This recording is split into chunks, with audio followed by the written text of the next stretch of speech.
Boys of the Loch, one of the grand old Celtic bands, comes to Portland's Arts Place this weekend.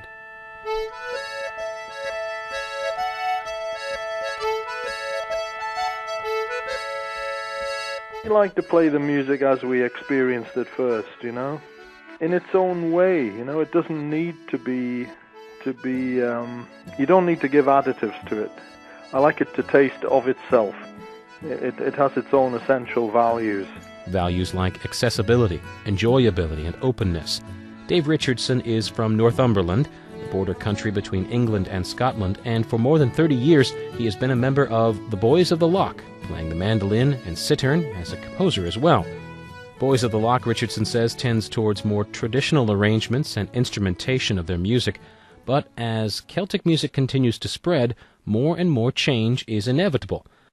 The actual music is a process, like when you're in a concert or you're in a party or, going to visit a friend, you play music and it's a means of communication, it's a process. I mean, a lot of information changes, it moves both ways, from the listener to the musician and from the musician to the listeners.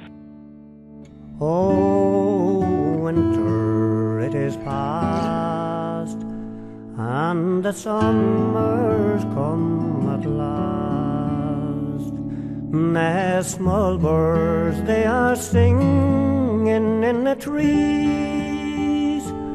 Their little hearts are glad, but mine is very sad. Boys of the Loch's members come from many different backgrounds. Every performer brings his own flavor to the group, and each flavor is informed by the musical tradition of his homeland, still remembered from before the days of television, when music was a part of each community's life. And although to unpracticed ears much Celtic music may sound very similar, nevertheless, vestiges of that local character and history remain. For example, the more formal and complex fiddle tradition from the wealthy Scottish lowlands of the East, which had more piano influence, where travelers from Europe left their musical mark.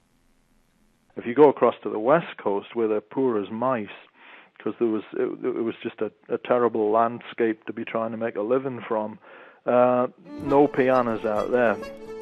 Wonderful vocal tradition, piping tradition, a very free fiddle tradition, so that it's almost like the land created the music, through the people.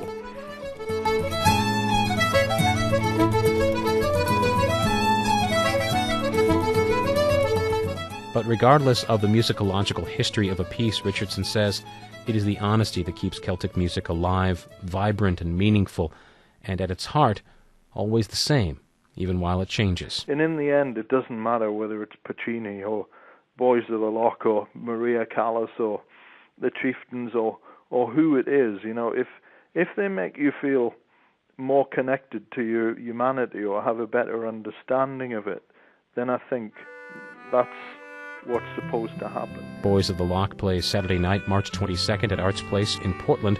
Call 260-726-4809 for ticket information. O slán is kia, on the savua, kashman again, no grev, no grua,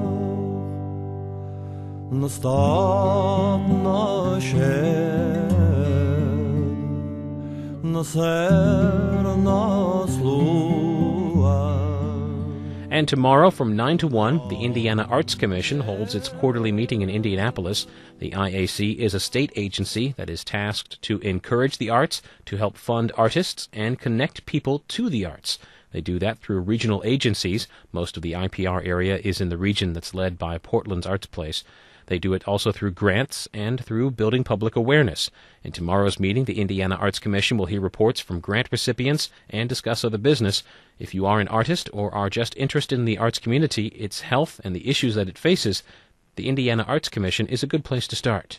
Tomorrow's meeting is from 9 to 1 at 402 West Washington Street in downtown Indianapolis. It is open to the public. And that'll wrap it up for this week's broadcast of Indiana Arts Desk. I'm Marcus Jackman. We have production assistance from Dave Fronicky. Thanks for listening.